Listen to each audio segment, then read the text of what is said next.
Исәмесез Жұмға күн яңалыклары белән эфирда Татарстан хәбәрләре тапшыруның кичке чыгарылышы, көн вакыйгалары белән мин Фәнис Камал таныштырам. Алдагы ярты сәгатьтә бүгенге программада. Түләүле юлда номерларын каплап яшереп йөриләр. Первых двух фотографий здесь вот видно, что просто номера сняты. Мондый машина хуҗаларын нинди җәза көтә? Инспекторлар рейдка чыкты. Бу хакта тулырак Инзилә Хөсәйнова. Орча районында полиция бүлегенең яңа бинасын ачтылар, республиканың тәртип сакчыларына 55 яңа автомобиль тапшырылды. Для большинства из вас служба органов внутренних дел – это не работа, а призвание и смысл жизни. Россия эчке эшләр органнары хезмәткәрләре көне уңайыннан оештырылган тантана турында тулырак Илдар Сафиуллин репортажында. Һәр 10-нчы татарстанлы ришвәтчелек белән бәйле очракларга эләккән. Ущерб от таких преступлений зачастую приближается к миллиарду. Ришвәтчелек белән Татарстанда ничек көрәшәләр? Рүзәл Шарипов белеп кайтты. Милләттәшләребезне берләштергән вакыйга. Беренче тапкыр татарча диктантта катнаштык. Әйтерсең лә балачакка ләккәндәй булдым, яңадан укучы булгандай. Бүген бөтен дөньяда татарча диктант акциясе башланып китте. Аңа Лиана Бәхтиева да кушылды. Бүген бөтен дөньяда татарча диктант акциясе башланып китте. Ул 3 көн дәвам итәчәк. Беренче көнне ана теле буенча белемен Татарстан халкы тикшереп карады. Иртәгә һәм ял көнне аңа Россия төбәкләре һәм чит илләрдә яшәүче милләттәшләребез кушылачак. 79 төбәк һәм 37 илдәге татарлар шундый теләк белдергән. Узган ел ул 1 миллионнан артык кешене кулачлады. Быел артыр диләр, чөнки елдан-ел яшьләр активлаша. Быел диктант өчен текстлар бер үзенчәлек белән сайланган. Шәриф Камал тууга 140 еллык. Моннан тыш Татар конгрессы 2024 елны шәхесләр елы дип игълан иткән иде. Казанда татарча диктантны 100 урында яздылар. Акциягә Лиана Бәхтиева да кушылды.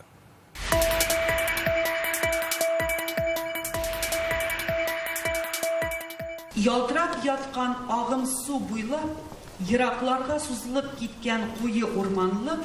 Иртәнге сәгать 10 КФУның филология һәм мәдәният ара багланышлар институтының зур актлар залы шыгрым тулы. Студент, укытучылар, галим, эшмәкәр, җырчылар, 200-гә якын кеше. Барсы да татар теленнән белемнәрен тикшерер өчен шушы урынны сайлаган. Соңгы тапкыр диктантны мәктәптә укыганда язган идем. Бүген менә беренче тапкыр татарча диктантта катнаштык. Әйтерсең лә балачакка ләккәндәй булдым, яңадан укучы булгандай, әзрәк дулкынландырды да. Бу шара бик Милләтне тагы да татар теленә җәлеп иттерергә, татар телен онытмаска балалардан, яшь бала, бәләкәй балалардан да киләләр монда, олы кешеләр дә килә. Шулай итеп, милләтебез югалмасын өчен, татар телебез югалмасын өчен бик әһәмиятле бу татарча диктант. Без аңа сөенеп киләбез. Башка диктантлар белән аерма чагыштырмача, күп кеше кыенсына, курка, бәлки икеле билгесе алырмын дип.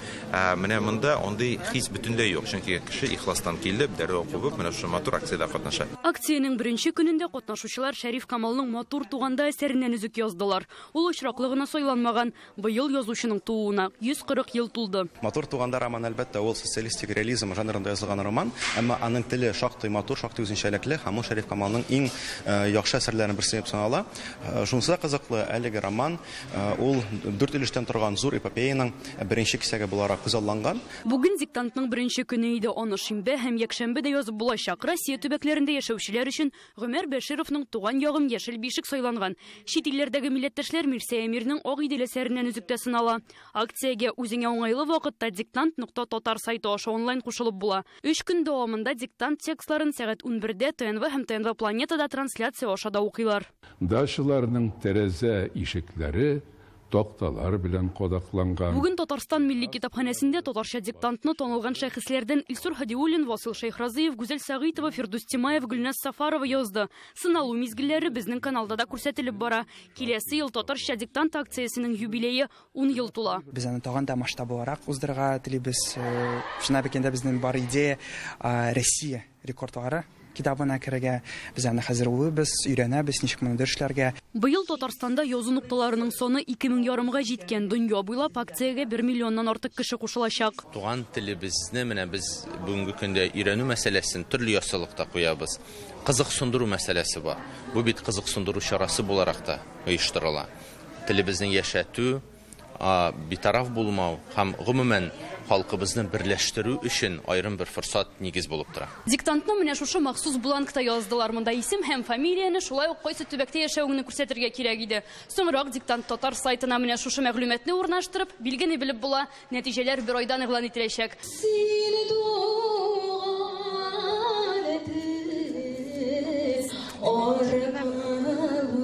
Текстларны тапшыргач, акциядә катнашучылар елдагыча туган тел җырын башкара. Әлеге чарага татарларның рәсми булмаган гимны аеруча туры килеп тора. Лиана Бәхтиева, Алмаз Зыядинов, Яңа гасыр каналы. Бүген татарча диктантны Татарстанның һәр шәһәрендә, авылларда да яздылар. Балалар, урта яшьтәгеләр, өлкәннәр белемен тикшерергә теләк белдергән Ярчаллы башкарма комитетында көн эшлекле киңәшмәдән түгел, диктант язудан башланган. Мондагы хезмәткәрләргә студентлар, мәктәп укучылары, мәдәният хезмәткәрләре дә кушыла. Быелгы Матур туганда әсәреннән өзек 210 сүздән тора. Гомумән Ярчаллыда диктантны 20 мең кеше язган. Шәриф Камал ул хикәягә нигез салучы авторлардан санала. Шуңа күрә текст бик кызыклы дип уйлыйм, авыр түгел. Татарча әзрәк белгәннәр өчен дә, бик яхшы белгәннәр өчен дә таныш түгел сүзләр юк.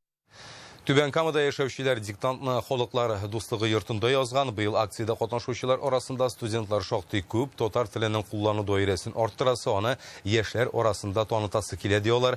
Азнакай районы халкы да елдагыча читтә калмаган чараны үзәк китапханәдә үткәргәннәр. Елдан-ел катнашучылар саны арта ди, оештыручылар бүген 2,5 кеше белемнәрен тикшергән. Татар мәктәбен тәмамласам да, елда әлемне үземнең белемнәремне татарча диктант язып тикшерәм. Инде үземне татар телен камил беләм дисәм дә, елда үземә ниндидер ачышлар ясыйм.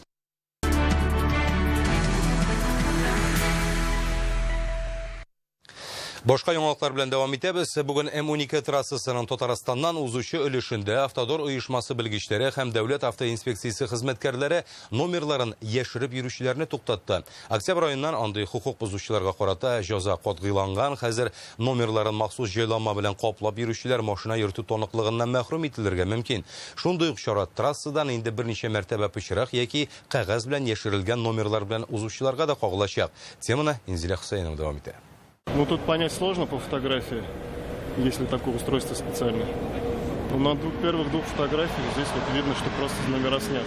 М12 трассасының буеннан буена видео күзәтү камералары урнаштырылган, номерлары булмаган яки копланган машиналарны инспекторлар карап тора һәм шунда ук туктата. Мисал өчен Чувашия яклап Татарстанга керә торган юлда дәүләт номерларын кагаз белән томалаган машинаны күреп алалар. Автомобиль йөртүче дәүләт автоинспекциясе хезмәткәрләре янына килеп җиткәнче номерын ачып өлгерә.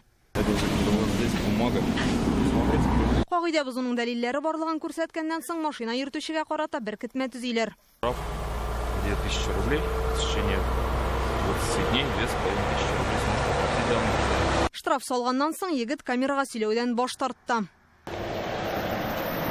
Ел башыннан М12 трассасында 400ләп кагыйдә бозу очрагы ачыкланган. Көн дәвамында юлның Татарстан аша узучы өлешеннән 7000ләп автомобиль үтә. Иң популяр урын Идел елгасыннан чыга торган күпер. Автодор оешмасы хезмәткәрләре номерларны яшергән өчен җәзаның катгыйлануы турында хәбәр итте. Хәзер моның өчен машина йөртүче таныклыксыз калырга мөмкин. Сейчас за умышленное сокрытие номерных знаков. Номерларны каплый торган җайланма куйган очракта машина йөрү таныклыгын ел ярымга кадәр алалар. Номерлар пычрак булса яки кагаз белән яшерсәләр 5000 сум штраф. Соответственно, это штраф. Түләүле трасса буенча номерсыз машинаны яңа алган һәм теркәргә өлгермәгән очракта гына йөрергә була. Андый автомобиль йөртүчеләрне дә туктатып, кагыйдәләр турында сөйләделәр. Это некрасиво. Бу бердә матур күренеш түгел, күзәтүләремнән чыгып шуны әйтә алам. Нигездә кыйммәтле машиналарда йөрүчеләр номерларын каплый. Соңыннан бу акчалар барыбер юллар төзелешенә, үзебезнең тормышны яхшыртуга китә бит. Хәзер М12 трассасы буенча Мәскәүдән Казанга кадәр барып җитү өчен 5000 сумга якын акча түләргә кирәк. Йөк машиналары һәм автобусларга 10000 сум. Автодор оешмасында машина хуҗаларын түләүләрдән качып йөрмәскә чакыралар. Трассаны төзүгә киткән чыгымнарны акларга кирәк диләр. Инзилә Хусаинова, Альбина Минаева, Яңа гасыр каналы. Декабрь башында Казаннан Горький шоссесы тулысынча кулланылышка тапшырылачак. Бүгенге эш 95% инде башкарылган. Элек буҗра булган урында 3 катлы юл чишелеше, бурылышлар әзер инде. Ремонт 11 чакрымнан артык юлга кагылган. Шосседа машиналар хәрәкәте 6 полоса буенча оештырылачак. Җәяүләр юлы ясалган. Тавыштан саклый торган җайланмалар да куелган.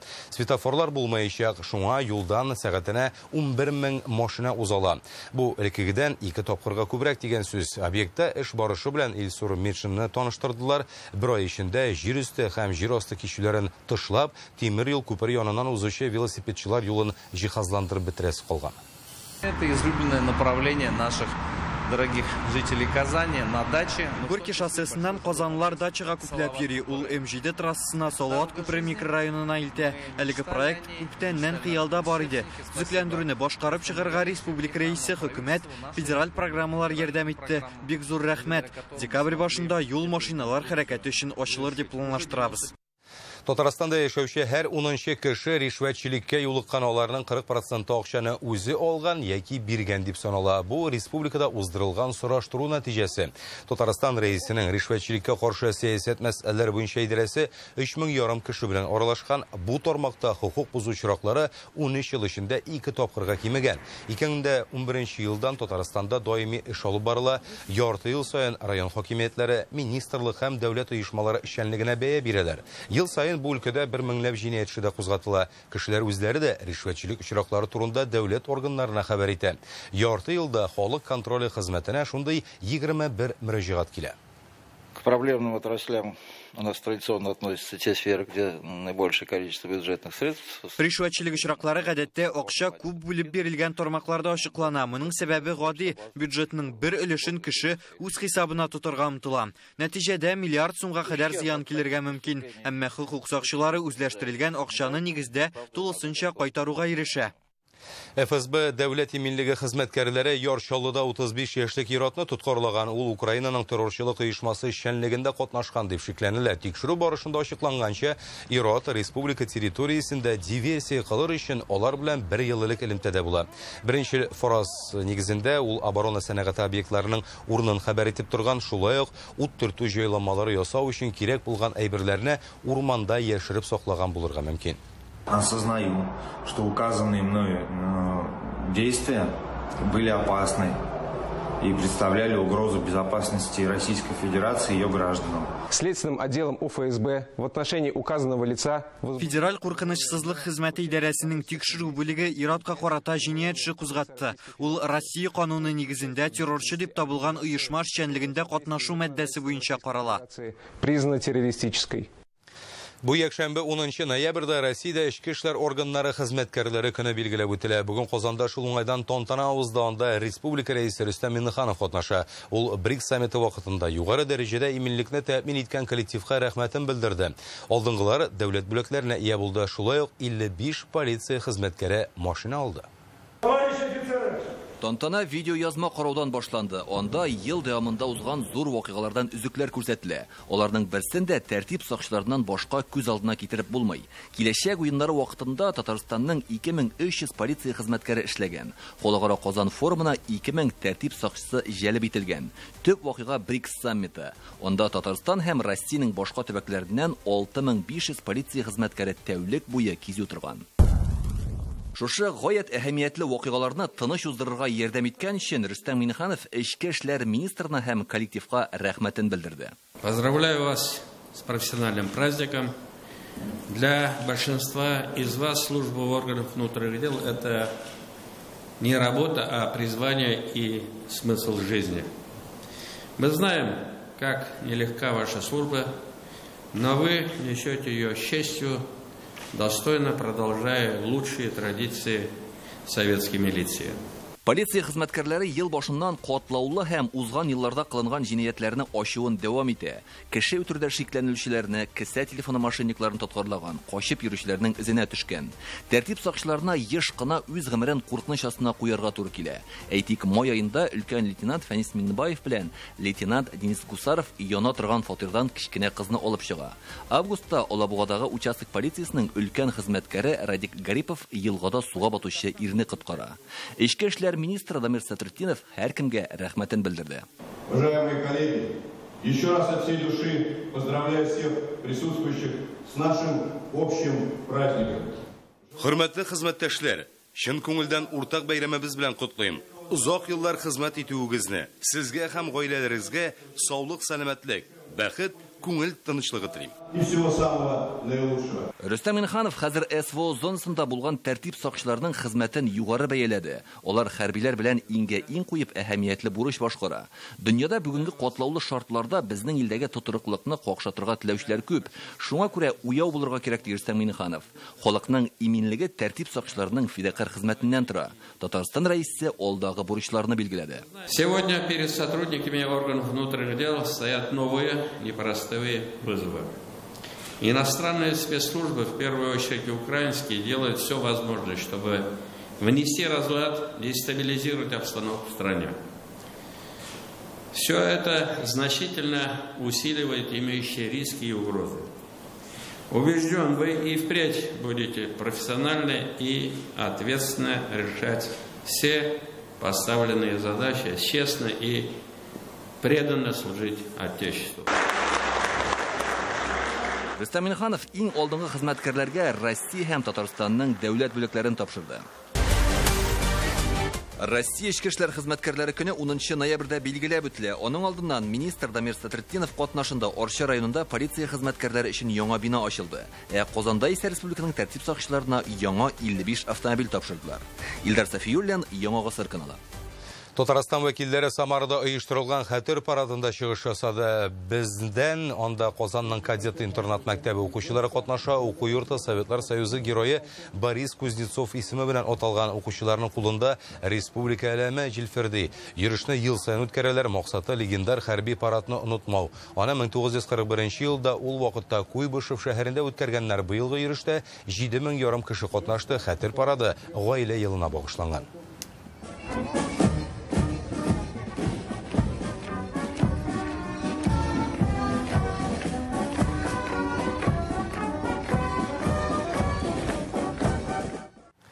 Татарстанда һәр 5-нче машина йөртүченең иминиятләштерү тоныклыгы юк. Күпчелеге таксида эшләүчеләр ни өчен юл хәрәкәтендә зыян күрүче гаепле яг өчен дә түләргә тиеш. Закондагы төгәлсезлекләр хакында Реальное время интернет газетасыннан укып белә аласыз. Бүген Рөстәм Миннеханов эш көнен Мәскәүдә уздырды. Татарстан рәисе технологик лидерлык бизнес, фән һәм дәүләт дигән форумда катнашуның максаты төбәкләрдә югары технологияләр өлкәсендә бизнес алып баруны җиңеләйтү. Форумда шулай ук Россия президенты хакимияте җитәкчесе урынбасары Максим Орешкин, төрле министрлык һәм ведомство җитәкчеләре катнаша. Рөстәм Миннеханов Россиянең инновацияле төбәкләре ассоциациясе советы рәисе буларак чыгыш ясый. Ул Владимир Путинның 2030 елга кадәр Россияне фәнни яктан иң алдынгы 10 дәүләт исемлегенә кертү бурычын куюны билгеләп үтте. И, конечно же, определены приоритетные направления научно-технологического развития. Ну и, конечно же, мы заранее благодарим правительство, Министерство экономического развития, науки и высшего образования, промышленности, ну и Министерство финансов за совместную работу с регионами. Бүген Рөстәм Миннеханов Мәскәүдә шулай ук Россиянең инновацияле төбәкләр ассоциациясе советы утырышын уздырды. Җыелышта оешманың эшчәнлеге һәм үсеш мәсьәләләре карала. Моннан тыш Владимир өлкәсен тәкъдим итү чарасы да узды. Әлеге төбәк җитәкчелеге җирлекне ассоциациягә кабул итүне сорап мөрәҗәгать белән чыкты.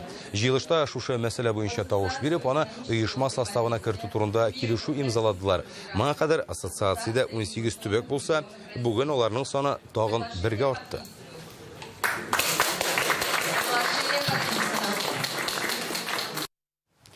Бүген Казанда Таиф компанияләре төркеменең үзәк офисында Кытай делегациясе белән очраштылар. БРИКС саммитыннан соң Казан чит илләр белән хезмәттәшлекне арттыра. Киләсе атнада Ростки дигән Россия-Кытай бизнес форумы да башланачак.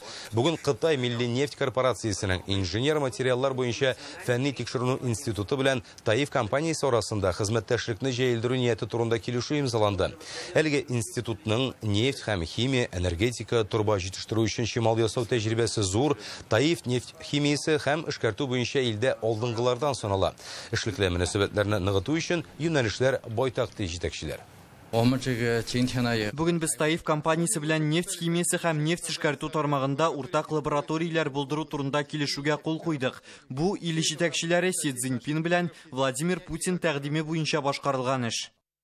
Татарстанда Қазақстан вәкилләренең рәсми сәфәре дәвам итә. Бүген Абай өлкәсе акимы Нурлан Уранхаев җитәкчелегендәге делегация Дәүләт Советына килде. Республика парламенты эшчәнлеге, аның тарихы белән танышалар, музейында булдылар. Дәүләт Советы рәисе урынбасары Марат Әхмәтов белән очрашуда мәдәни һәм парламентара мөнәсәбәтләр турында сөйләштеләр. Әлеге сәфәр төбәкләр арасында багланышларны киңәйтергә этәргеч бирәчәк ди Марат Әхмәтов. Соңгы елларда Татарстан белән Абай өлкәсе арасында хезмәттәшлек ныгый. 2 ел элек Фәрит Мөхәммәтшин җитәкчелегендәге делегация Сәмәй каласында беренче халыкара Иртыш буе Сабан туенда катнашты. Әмма Абай өлкәсе белән хезмәттәшлек итү мөмкинлеге зуррак, оннан файдаланырга кирәк диделәр. Сабайской областью в нашей республике Абай өлкәсе белән элемтәләрне киңәйтү өчен мөмкинлекләр зур, алар әле тиешенчә ачылып бетмәгән. Бер-беребезне өйрәнеп, үзара багланышларны арттыру мөһим. Абай өлкәсе логистик яктан бик отышлы урнашкан. Шушы мәсьәләне дә исәптә тоту зарур. Огромная перспектива логистики. Для нас татарский народ не только братский. Татарлар тугандаш булудан тыш безнең белән иңне иңгә куеп янәшә гомер итүче халык. Татарстан белән һәр яклап хезмәттәшлек итүгә йөз тотабыз. Мәдәни, икътисади, сәнәгать өлкәсендә эшчәнлек алып барырга телибез. Бүген мәрхәмәт, милосердие, хатын-кыз депутатлар берләшмәсе әгъзалары халыктан 40-тан артык мөрәҗәгать кабул итте. Парламентарийлар республикада кеше хукуклары буенча вәкаләтле вәкил белән берлектә кайнар элемтә оештырды. Ул мәгариф тармагына һәм социаль мәсьәләләргә багышлана. Нигездә физик мөмкинлеге чикле балаларның ата-аналары шалтыратты. Аларны терлекләндерү җайланмаларын алган вакытта барлыкка килүче кыенлыклар борчый. Шулай ук аз киремле гаиләләрдә тәрбияләнүче балаларны кайнар ризык белән тәэмин итү, 5 көнлек уку атнасына күчү турындагы сораулар мөрәҗәгать итәләр. Вопросы мы, как правило, берем в работу. Без һәр сорауны җентекләп өйрәнәбез, проблеманың сәбәпләрен аңларга тырышабыз, һәм аны хәл итү юллары карала. Законнарда үзгәрешләр кирәкме яки контрольне көчәйтү зарурмы? Шуны ачыклау мөһим. Контроль или провести какие-то меры реагирования. Без бу мөрәҗәгатьләрне эшкә алдык.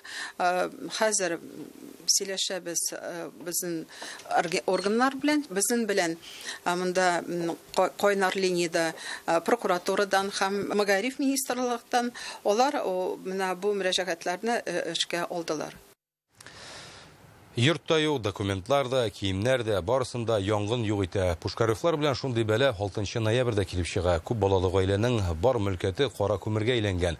Янгын вакытында әти-әни һәм 4 бала да өйдә булган. Берсе сүрем газы белән агулана. Хәзер Пушкаревлар туганнарында яшәп тора. Бүген гаилә башлыгы безнең хәбәрчеләребез белән кара күмергә әйләнгән нигезләрендә очрашты. Вот фундамент это была баня, вот здесь конкретно стояла печка. Возгорание произошло в данном месте. Мунчадан ялкын 2 катлы йортларына, аннан гаражларына күчә ярты сәгать эчендә 9 ел дәвамында булдырган мөлкәтләре янып бетә. Произошло вот 6 числа в ночь, где-то в 12. Ут 6-сына каршы төндә чыкты. Сәгать 12-ләрдә кыска ялганыш вакытында була торган кебек тавышлар ишеттем. Тик сәбәп анда түгел иде, чөнки ялкын түбәдәге зур мәйданны биләп алган. Без бу вакытта ял итә идек билгеле. Пушкаревлар күп балалы гаилә, шәһәр читендәге әлеге йортлары аларның бердән-бер торагы булган.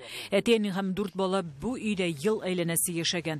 Бер балаларның сәламәтлегендә тайпылышлар бар. 3 баланы тәрбиягә алганнар. Янгын төнлә килеп чыга. Иң мөһиме балаларны уттан коткару иде ди гаилә башлыгы. Дети курточки похватали босиком. Биргә йөгереп чыктык. Балалар яланаяк, курткаларын гына эләктерде. Югары катта йоклаган кичкенәсендә пижама гына иде. Өйгә кереп аңа булыштым. Зур кызым көчле төтендә керү юлына басты. Балаларны шуның белән чыгарып тордык. Зур кызларын ДРКБга салалар, ул сүрем газы белән агуланган. Хәзер аны хастаханәдән чыгарганнар. Гаиләне әлегә туганнары үз канат астына сыендырган. Это вещи, которые вот в первые дни были привезены. Пушкаревларга хәзер аларның бәләсенә битараф булмаган татарстанлылар булыша. Район хакимияте документларын ясату һәм вакытлыча торак юнәтү белән ярдәм иткән. 3 баланы 1 айга шифаханәгә җибәрәчәкләр. Волонтерлар һәм күршеләр тырышлыгы белән беренче вакытка киемнәр, урын җир, мәктәпкә әсбаплар топлана. Гаиләгә акчалата ярдәм кирәк. Аз гына суммада зур булышлык булыр иде дип өметләрен измиялар. Все эти деньги, конечно, пойдут на восстановление жилья. Һәр кемгә рәхмәтем зур. Бар акча йортны торгызуга тотылачак. Зур гаиләгә тораксыз ярамый. Автомобиль белән кыенлык бар. 2 машина янып бетте бит. Йөрергә кирәк. Гаиләгә булышырга теләүчеләр өчен реквизитлар экранда күрсәтелгән, телефон номеры банк картасына беркетелгән. Гөлназ Гыниятова, Алмаз Зиятдинов, Яңа Гасыр каналы. Ял көнне Яңа Гасыр каналында музыкаль Сабантуй тапшыруның икенче чыгарылышы күрсәтеләчәк. Онда Татарстанның халык артисты Зөфәр Хәйретдинов белән Татарстанның атказанган артисты Элвин Грей көчнәшә. Тапшыру кагыйдәләре буенча алар башта үз җырларын, аннары бер-берсенең хитларын башкарачак. Халыкка яңа җырларын тәкъдим итәләр. Бу ТМВның яңа форматта төшергән тәүге музыкаль тамашасы халкыбызның бай мәдәни мирасын саклап, гореф-гадәтләребезне киләсе буыннарга тапшыруны күздә тота. Музыкаль Сабантуй Татарстан рәисе каршындагы туган телләрне саклау комиссиясе ярдәме белән әзерләнә. Узган якшәмбе тапшыруда Хайдар Галимов белән Илнат Фархуллин катнашкан иде. Киләсе чыгарылышларда Зөһрә Шәрифуллина, Илсия Бәдретдинова, Илмира Нагыймова, Бәширә Насирова, Лилия Хәмитоваларны күреп булачак. Ул һәр якшәмбе кичке 5-тә эфирга чыга.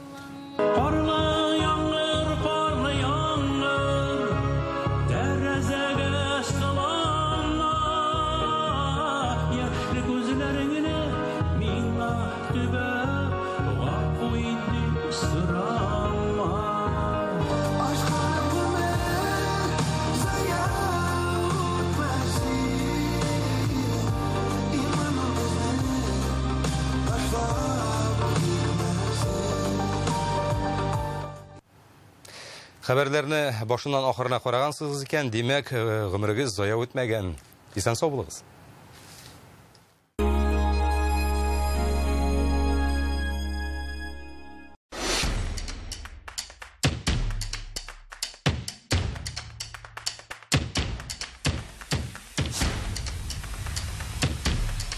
Жилой комплекс «Алтын Яр». Счастье быть дома.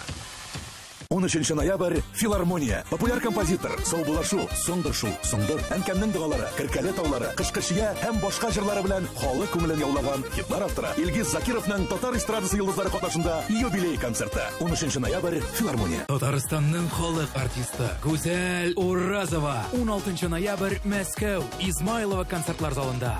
28 ноябрьдән алып 10 көн Уфа Яшьләр мәдәният сараенда. 12 декабрьдән алып 18 декабрьгә кадәр Чаллы шәһәрендә Сара Садыкова концертлар залында. Искиткеч тамашага рәхим итегез. Слышите? Это «Эхо Азии». Новая программа Казанского цирка, впервые аутентичные номера лучших цирковых фестивалей. Не пропустите. С 19 октября. С 10 по 14 ноября во Дворце спорта «Шик и Шарм». Приходите за покупками.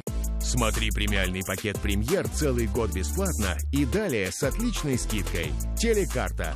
Смотри, не переплачивай. Сыр голландский 148,90. Это победа. Доверьте ежедневные кулинарные хлопоты Кукмара, и приготовление еды превратится в настоящее удовольствие. Идеальное сочетание дизайна и функциональности.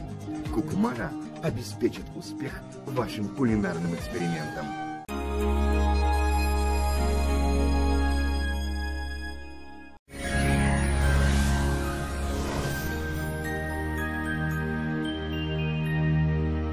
Исәнмесез. Сезнең белән мин Айрат Шамс. Киләсе тәүлектә Татарстанда температура күтәреләчәк. Явым-төшем туктамый. Хәзер тулырак.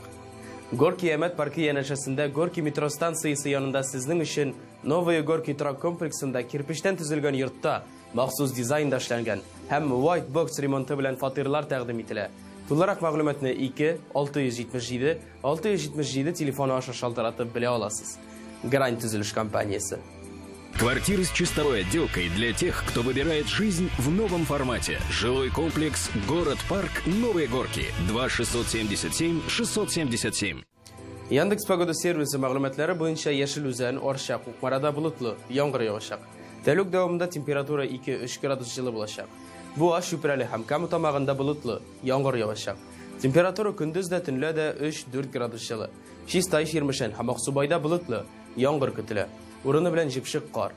Температура көндез 3, төнлә 2-3 градус җылы. Чаллы, Түбән Кама һәм Әгәрҗедә булытлы, җипшек кар һәм яңгыр явачак. Көндез температура 2-3, төнлә 3 градус җылы. Әлмәт, Лениногорск һәм Азнакайда булытлы, җипшек кар. Температура көндез 1-3, төнлә 1-2 градус җылы. Республиканың туристлык шәһәрләрендә дә булытлы. Зөядә тәүлек дәвамында +3 градус. Булытлы булачак, яңгыр көтелә. Булгарда көндез дә, төнлә дә 4 градус җылы. Булытлы булачак, яңгыр фаразлана. Алабугада тәүлек дәвамында температура +3 градус. Булытлы, яңгырлы көн булачак.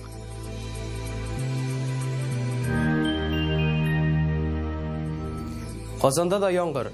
Тәүлек дәвамында температура 4 градус жылы булачак. Атмосфера басымы нормадан бераз югарырак. Ул төркемеш баганасының 754 мм тәшкил итәчәк. Җил көнбатыштан секундына якынча 6 метр ярым тизлектә. Дымлылык 88%. Җирнең магнит кыры тыныч. Әлегә шулар. Матур ял көннәре сезгә.